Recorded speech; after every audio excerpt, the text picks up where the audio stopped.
अगले श्लोक का उच्चारण और उसके बाद विराम देंगे। च्योतन्मदा बिल बिलोल कपोल मूलो,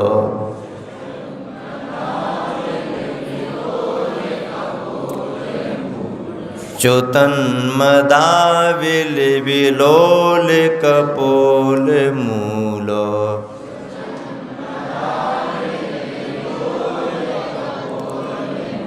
मत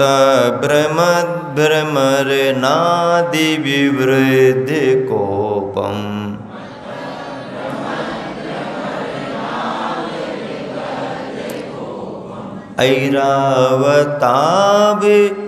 ऐरावताभिमव मुद्दत मापतंतम,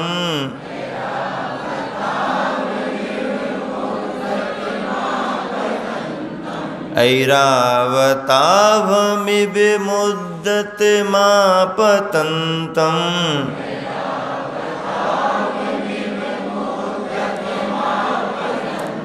दृष्ट्वा वयं भवति नो भवदाश्रितानां,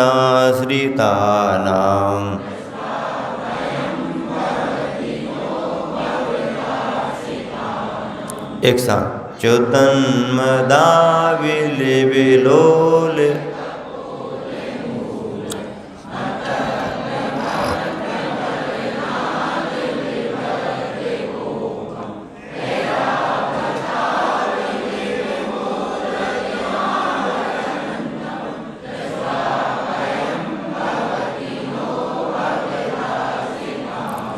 हे भगवान, ऐरावत हाथी के समान विशाल मदमत्त हाथी भी यदि आक्रमण करे तो भी आपकी शरण में रहने वाले भक्तजनों को कुछ भी भय नहीं होता।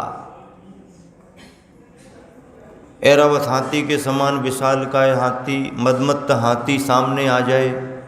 आक्रमण करने को तैयार हो जाए, पर यदि जिसके हृदय में आपका नाम है,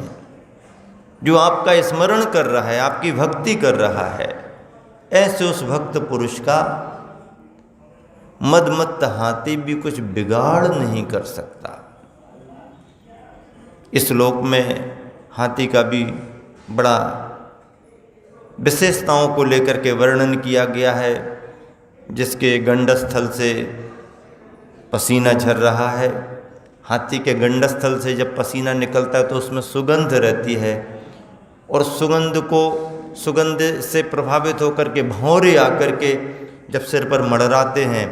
तो वो हाथी और विक्षिप्त जैसा होता है, उसको बेचैनी होती है, उसको क्रोध आता है। ऐसा क्रोधित हाथी यदि सामने सामने आ गया, गुस्से में है और कोई चपेट में आ गया, फंस गया, और यदि वो भगवान का नाम का स्मरण करने लगता है, स्तुति करने लगता है, तो वो हाथी भी उस भक्त का कुछ बिगाड़ नहीं कर पाता है। हस्ति भय निवारक इस मंत्र में शक्ति है, सभी तरह के भयों को दूर करता है। और विप्रुष औषधि के बारे में, ऐसे रिद्धि संपन्न मुनिराज जिनके अशुचि पदार्थ भी औषधि बन जाते हैं,